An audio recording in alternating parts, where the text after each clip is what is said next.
Hello everyone. বাবার বাড়িতে এসে খুব সকাল সকালই ঘুম ভেঙে যায়।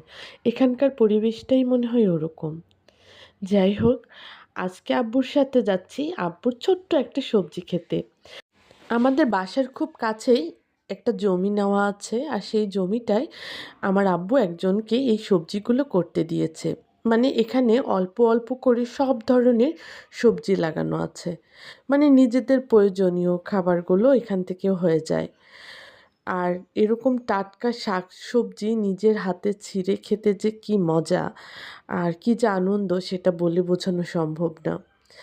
ওই আঙ্কেলটা এই সবজিগুলো করেছে। এখানে অনেক রকম সবজি আছে।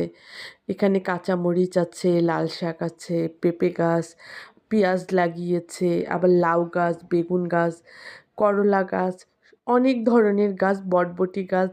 এখানে সব গাছই অল্প অল্প করে লাগানো আছে। আর এগুলোর সব পরিচালনা ওই আঙ্কেলটাই করে। আর আমরা মাঝে মাঝে যেয়ে ছোঁ মেরে কিছু কিছু নিয়ে আসি।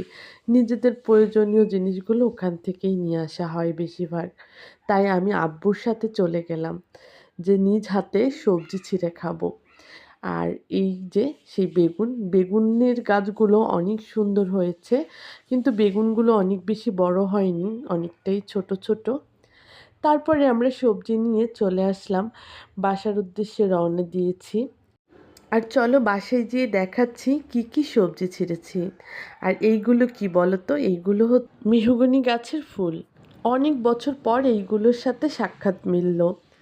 আর এই যে আমরা কি কি সবজি নিয়ে এসেছি, এখানে বেগুন, কাঁচামরিচ, অনেকগুলো কাঁচামরিচ নিয়ে এসেছি আমি। আর করলা অনেক বেশি হয়নি, অল্প কিছুই ছিল। তার মধ্যে এই 4টাই হয়েছে আমাদের ভাগে। যাই হোক, আর কিছু বরবটি নিয়ে এসেছি ভর্তা খাওয়ার জন্য। আম্মু অনেক মজা করে বরবটি ভর্তা করে মাছের সাথে। আর এখানে কিছু টমেটো গাছগুলো মানে শেষের পর্যায়ে, আর তাই জন্য অল্প কিছু টমেটো পেয়েছি। আর এখানে সবুজ শাক, লাল শাক, এগুলো আলভির জন্যই নিয়ে এসেছি। আর পরিমাণে এত বেশি, এগুলো আমাদেরও হয়ে যাবে।